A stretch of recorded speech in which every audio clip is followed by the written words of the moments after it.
నమస్కారం యూట్యూబ్ ప్రేక్షకులకు మీ triple channel స్వాగతం.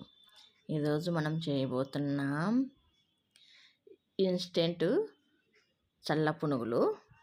మనకు ఎప్పుడు కావాలంటే అప్పుడు, ఎప్పుడు తినాలనిపిస్తే అప్పుడు ఇన్స్టెంట్గా ఎంతో ఈజీగా సులభంగా వంట రాని వాళ్ళు కూడా చేసుకోగలిగే విధంగా నేను చల్ల పునుగులు మరియు 2 రకాల చట్నీలు, దీంట్లోకి అద్దిపోయే 2 రకాల చట్నీలు కూడా చూపించబోతున్నాను గైస్. అందరూ ఎక్కడ స్కిప్ చేయకుండా ఈ వీడియోని చూడండి గైస్. అలాగే ఈ 2 రకాల చట్నీలు ఒక చల్ల పునుగులలోకే కాకుండా అన్ని రకాల బ్రేక్ఫాస్ట్లలోకి సరిపోయే విధంగా నేను చూపించబోతున్నాను. ఈ 2 రకాల చట్నీలు దోశల్లోకి, ఇడ్లీ, దోశ, వడ, పొంగలి ఇట్లా అన్ని రకాల బ్రేక్ఫాస్ట్లకు కూడా చాలా బాగుంటాయి. ఇప్పుడు ఒక బౌల్ తీసుకొని దాంట్లోకి నేను మైదా పిండి బదులు గోధుమ పిండి వేస్తున్నాను గైస్. మీకు కావాలంటే మైదా పిండి అయినా వేసుకోవచ్చు, అది మీ ఇష్టము. 1 కప్పు గోధుమ పిండి, 1 కప్పు బియ్యం పిండి వేయడం వల్ల మనకి క్రంచీగా బయట వస్తాయి, దానికోసం వేస్తున్నాము. లోపల సాఫ్ట్గా ఉండని కానీ గోధుమ పిండి. మీకు కావాలంటే మైదా పిండి అయినా వేసుకోవచ్చు, నేనైతే గోధుమ పిండి వేసుకున్నాను. అలాగే రుచికి తగ్గట్టుగా సాల్ట్, అలాగే 1 టీ స్పూను వంట సోడా వేస్తున్నాను గైస్.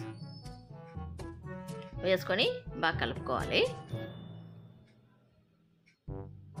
ఇలా కలుపుకున్న తర్వాత మనము ఎంత పిండి తీసుకున్నామో అంత పెరుగు తీసుకోవాలి. మనం 2 కప్పుల పిండి తీసుకున్నాం కదా, 2 రకాలు కలిపి 2 కప్పులు, అదొక కప్పు ఇదొక కప్పు. ఎంత పిండి తీసుకున్నామో అంత పెరుగు తీసుకోవాలి. 2 కప్పుల పెరుగు తీసుకొని బాగా కలుపుకోవాలి. బాగా ఫాస్ట్గా బీట్ చేసుకోవాలి గైస్. మనం ఎంత ఫాస్ట్గా బీట్ చేస్తే మనకి అంత గుల్లగుల్లగా వస్తాయి.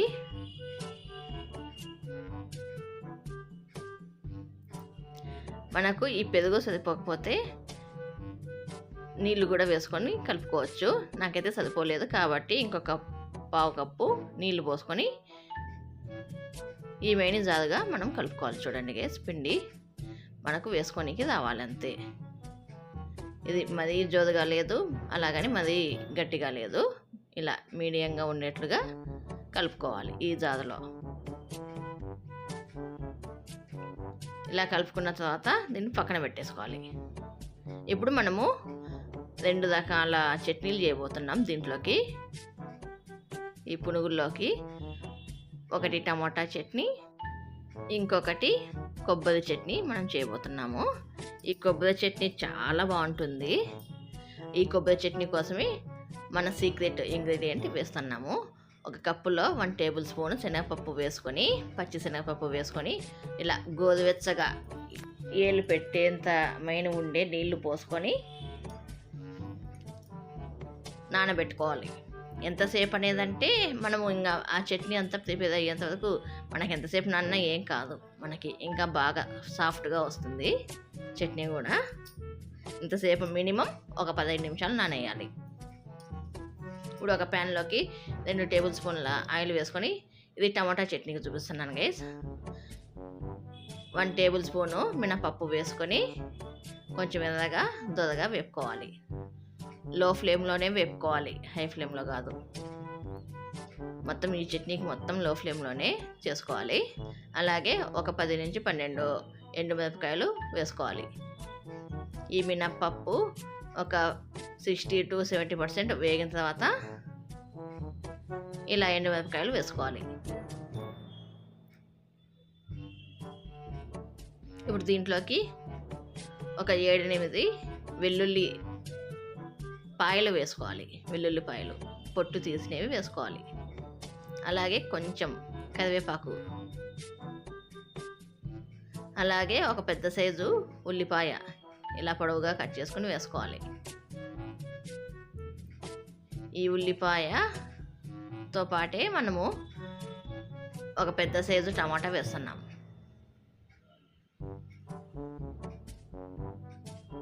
అవి కూడా ఇలాగే పొడవుగా కట్ చేసుకొని వేసుకోవాలి. ఇవన్నీ వేసుకొని కొంచెం కలుపుకోవాలి. అలాగే దీంట్లోకి కొంచెం పసుపు, కొంచెం జీలకర్ర, టేస్ట్కి తగ్గట్టుగా సాల్ట్. నేనైతే దానిలో ఉప్పు వేసుకుంటున్నాను. మీ ఇష్టం, మీరు నున్నటి ఉప్పు అయినా వేసుకోవచ్చు. ఇవన్నీ వేసుకొని బాగా కలుపుకోవాలి. కలుపుకొని మూత పెట్టేసుకొని ఒక 10 నిమిషాలు, ఇంకా 10 నిమిషాలు 15 నిమిషాలు అనేది లేదులేండి, టమాటా మెత్తగా మగ్గేంత వరకు బాగా మగ్గబెట్టుకోవాలి. చూడండి గైస్, మనకి టమాటా మగ్గిపోయింది. ఇప్పుడు దీన్ని స్టవ్ ఆఫ్ చేసుకొని చల్లారి పెట్టుకుందాము. ఈ మిశ్రమం మొత్తము చల్లారిన తర్వాత ఒక మిక్సీ జార్ తీసుకొని దాంట్లోకి వేసుకొని బాగా మెత్తగా ఇలా మిక్సీకి వేసుకోవాలి చట్నీని. దీంట్లో అయితే నేనైతే నీళ్ళు అస్సలు వేయలేదు. దీన్ని ఒక గిన్నెలోకి తీసుకొని పక్కన పెట్టేసుకుందాము. ఇప్పుడు మళ్ళీ ఇంకొక మిక్సీ జార్ తీసుకొని దాంట్లోకి 1 కప్పు పచ్చి కొబ్బరి వేసుకొని, ఇది కొబ్బరి చట్నీకి 2 ఇంచుల అల్లము, అలాగే ఒక 4-5 పచ్చిమిరపకాయలు, కొంచెం పచ్చిదే కరివేపాకు, అలాగే టేస్ట్కి తగ్గట్టుగా సాల్టు, అలాగే ఇందాక మనం నానబెట్టుకున్నామే శనగపప్పు, ఇది నానబెట్టిన శనగపప్పు, కొన్ని నీళ్లు వేసుకొని మిక్సీకి వేసుకోవాలి. నేను ఫస్ట్ ఉత్తదే వేసుకుంటున్నాను, మళ్ళీ నీళ్ళు వేసుకొని వేసుకుంటాను. నీళ్ళు వేసుకొని బాగా మెత్తగా ఇలా వేసుకోవాలి మిక్సీకి. దీన్ని కూడా మనం పక్కన పెట్టేసుకుందాము. ఈ 2 చట్నీలకు చూడండి గేస్, మనకు శనగపప్పు వేసినందుకు ఎంత బాగా క్రీమీగా స్ట్రక్చర్ వచ్చిందో. ఈ 2 చట్నీలకు ఇప్పుడు పోపు పెట్టేసుకుందాము. స్టవ్ పైన ప్యాన్ పెట్టేసుకొని 2 టేబుల్ స్పూన్ల ఆయిల్ వేసుకొని దీంట్లోకి 2 టీ స్పూన్ల ఆవాలు, 1 టీ స్పూను జీలకర్ర, అలాగే 2-3 ఎండుమిరపకాయలు తుంచి వేసుకొని కొంచెం ఇవి ఎర్రగా వేగిన తర్వాత కరివేపాకు వేసుకొని స్టవ్ ఆఫ్ చేసుకోవాలి గైస్. అంతే సింపుల్. దీనికి పోపు పెట్టుకునేది చాలా సింపుల్. ఇంకా స్టవ్ ఆఫ్ చేసుకుందాము. చూడండి గైస్, మనకు పిండి, మనకు చట్నీ అంతా 2 రకాల చట్నీలు ప్రిపేర్ చేసుకునేంత వరకు మనకు దాదాపు నానబెట్టేసుకుందాం. చూడండి గైస్, బాగా నానిపోయింది పిండి కూడా. ఇప్పుడు మనము ఒక ప్యాన్లో డీప్ ఫ్రైకి సరిపడా ఆయిల్ వేసుకొని మనం పునుగులు వేసేసుకుందాం. ఇలా డీప్ ఫ్రైకి సరిపడా ఆయిల్ వేసేసుకొని, ఆయిల్ మాత్రం ఎక్కువ కాగకూడదు. చూడండి గైస్, ఆయిల్ మీడియంగా కాగాలి, మరి హైగా లేకుండా లోగా లేకుండా మీడియంగా కాగాలి.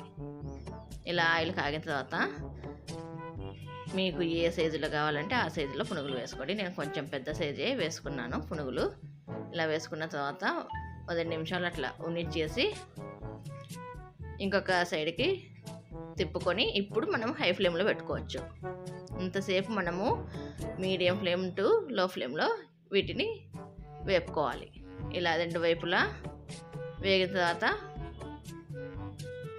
మనం ఒక ప్లేట్లోకి తీసుకుంటే మనకు ఈ వర్షాకాలంలో, ఈ చల్లటి సాయంకాలంలో వేడివేడిగా తినే చల్లటి పునుగులు రెడీ గేస్. ఇవి చాలా బాగుంటాయి. అందరూ తప్పకుండా ట్రై చేసి మీకు ఎలా కుదిరిందో కామెంట్లో తెలపండి గేస్. ఇవి ఎంత బాగుంటాయంటే అంత బాగుంటాయి. సింపుల్ కదా, మనకి ఎప్పుడు కావాలంటే అప్పుడు ఇలా పునుగులు వేసుకొని తినచ్చు. చూడండి గేస్, మన పునుగులు రెడీ గేస్.